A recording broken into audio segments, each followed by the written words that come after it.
YouTube channel Khimji કાચરિયાના માધ્યમ દ્વારા સત્સંગ સાંભળનારા સર્વ ભાવિક ભક્તજનોના હૃદયમાં બિરાજમાન પરમાત્માને મારા પ્રણામ। આજના વિડીયોમાં આપણે સાંભળીશું નારદ પુરાણ। નારદ પુરાણના અત્યાર સુધીમાં આપણે 97 ભાગ સાંભળ્યા। આજે આપણે 98મો ભાગ સાંભળીશું। હરિ ઓમ।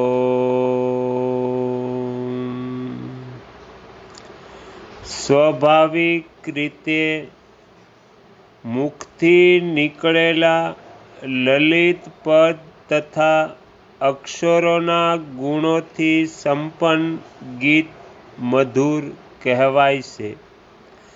આ પ્રમાણે ગાન આ 10 ગુણોથી યુક્ત છે। આનાથી વિપરીત ગીતના દોષ બતાવવામાં આવ્યા છે। આ વિષયમાં આ શ્લોકો કહેવામાં આવ્યા છે। શક્તિ ભીષણ ભીત ઉદધુષ્ટ આનુનાસિક કાકસ્વર મૂર્ધગત અતિ ઊંચા સ્વરે મસ્તક સુધી પહોંચાવેલું અપૂર્ણ ગાન, સ્થાન વિવર્જિત વિસ્વર વિરલ વિશિષ્ટ વિષમાહત વ્યાકુળ તથા તાલહીન, આ 14 ગીતના દોષ છે। આચાર્ય લોકો સમાગમની ઈચ્છા સમગાનની ઈચ્છા કરે છે। પંડિત લોકો પદચ્છેદ પ્રત્યેક પદનો વિભાગ ચાહે છે। સ્ત્રીઓ મધુર ગીતની અભિલાષા કરે છે અને બીજા લોકો વિકૃષ્ટ પદ અને અક્ષરોના વિભાગપૂર્વક ઊંચા સ્વરે ઉચ્ચારિત ગીત સાંભળવા ઈચ્છે છે। ષડ સ્વરનો રંગ કમળપત્ર જેવો લીલો છે। ઋષભ સ્વર પોપટના રંગ જેવો સહેજ પીળાશ સાથે લીલા રંગનો છે। ગાંધાર સુવર્ણ જેવો કાંતિમાન છે। મધ્યમ સ્વર કુંદ મોગરા જેવા શ્વેત વર્ણનો છે। પંચમ સ્વરનો રંગ શ્યામ છે। ધૈવત પીળા રંગનો મનાય છે। નિષાદ સ્વરમાં બધા રંગ મળેલા છે। આ પ્રમાણે આ સ્વરોના વર્ણ કહેવામાં આવ્યા છે।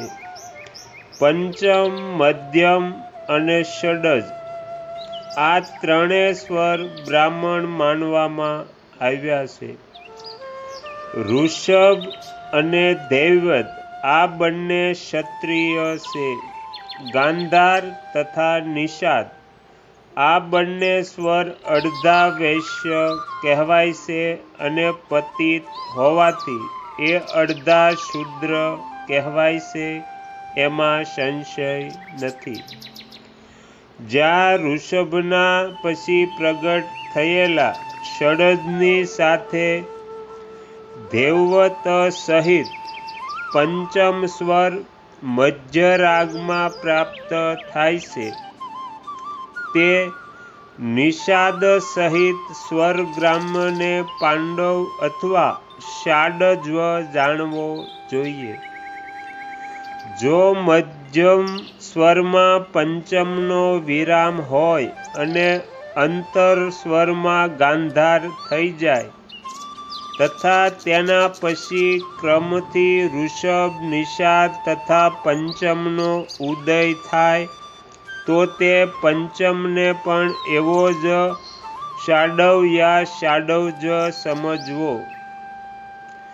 જો મધ્ય સ્વરનો આરંભ થયા પછી ગાંધારનું આધિપત્ય વૃદ્ધિ થઈ જાય, નિષાદ સ્વર વારંવાર આવજા કરતો હોય, ધૈવતનું એકવાર ઉચ્ચારણ થવાના કારણે તે દુર્બળ અવસ્થામાં રહે તથા ષડજ અને ઋષભની બીજા 5 જેવી જ સ્થિતિ હોય તો તેને મધ્યમ ગ્રામ્ય કહે છે. જ્યાં આરંભમાં જ ષડજ હોય અને નિષાદનો થોડો પણ સ્પર્શ કરવામાં આવ્યો હોય તથા ગાંધારનું વધારે ઉચ્ચારણ થયું હોય, સાથે સાથે ધૈવત સ્વરનું કંપન પાતન જોવામાં આવતું હોય તથા તે પછી બીજા સ્વરોનું યથારુચિ ગાન કરવામાં આવ્યું હોય, તેને ષડજ ગ્રામ કહેવામાં આવ્યો છે. જ્યાં આરંભમાં જ ષડજ હોય અને તે પછી અંતસ્વર સંયુક્ત કાકલી જોવામાં આવતી હોય, અર્થાત 4 વાર માત્ર નિષાદનું જ શ્રવણ થતું હોય, પંચમ સ્વરમાં સ્થિતિ તે આધારયુક્ત ગીતને શ્રુતિ કૌશિક જાણવું જોઈએ.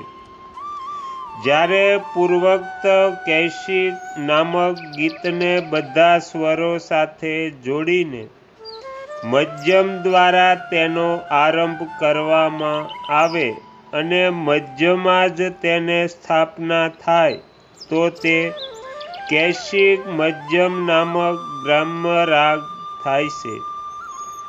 જ્યાં પૂર્વોક્ત કાકલી જોવામાં આવતી હોય અને પ્રધાનતા પંચમ સ્વરની હોય તથા બાકીના બીજા સ્વરો સામાન્ય સ્થિતિમાં હોય તો કશ્યપ ઋષિ તેને મધ્યમ ગ્રામજનિક કૈશિક રાગ કહે છે. વિદ્વાન પુરુષ ગા નો અર્થ ગેય માને છે અને ધ નો અર્થ કળાપૂર્વક વાજુ વગાડવું કહે છે અને રેફ સહિત વનો અર્થ વાઘ સામગ્રી કહે છે. આ જ ગાંધર્વ શબ્દનો લક્ષાર્થ છે. જે સામગામ કરનારા વિદ્વાનોનો પ્રથમ સ્વર છે તે જ વેણુનો મધ્યમ સ્વર કહેવામાં આવ્યો છે. જે તેમનો બીજો સ્વર છે તે જ વેણુનો ગાંધાર સ્વર છે અને જે તેમનો ત્રીજો સ્વર છે તે જ વેણુનો ઋષભ સ્વર માનવામાં આવ્યો છે. સામગ વિદ્વાનોના ચોથા સ્વરને વેણુનો ષડજ કહેવામાં આવે છે. તેમના પંચમ સ્વર વેણુનો ધૈવત થાય છે. તેમના છઠ્ઠા સ્વરને વેણુનો નિષાદ સમજવો જોઈએ અને તેમનો સાતમો જ વેણુનો પંચમ છે. મોર ષડજ સ્વરમાં બોલે છે. ગાયો ઋષભ સ્વરમાં રંભાય છે. ઘેટા અને બકરીઓ ગાંધાર સ્વરમાં બોલે છે તથા કૌચ કુરદ પક્ષી મધ્યમ સ્વરમાં બોલે છે. જ્યારે સાધારણ રૂપથી બધા પ્રકારના ફૂલ ખીલવા માંડે છે તે વસંત ઋતુમાં કોયલ પંચમ સ્વરમાં બોલે છે. ઘોડા ધૈવત સ્વરમાં હણહણે છે અને હાથી નિષાદ સ્વરમાં ચીગાડે છે. તો અહીંયા નારદ પુરાણમાં 98મો ભાગ આપણે સમાપ્ત કરીએ છીએ. હવે પછીના વિડીયોમાં આપણે 99મો ભાગ સાંભળીશું.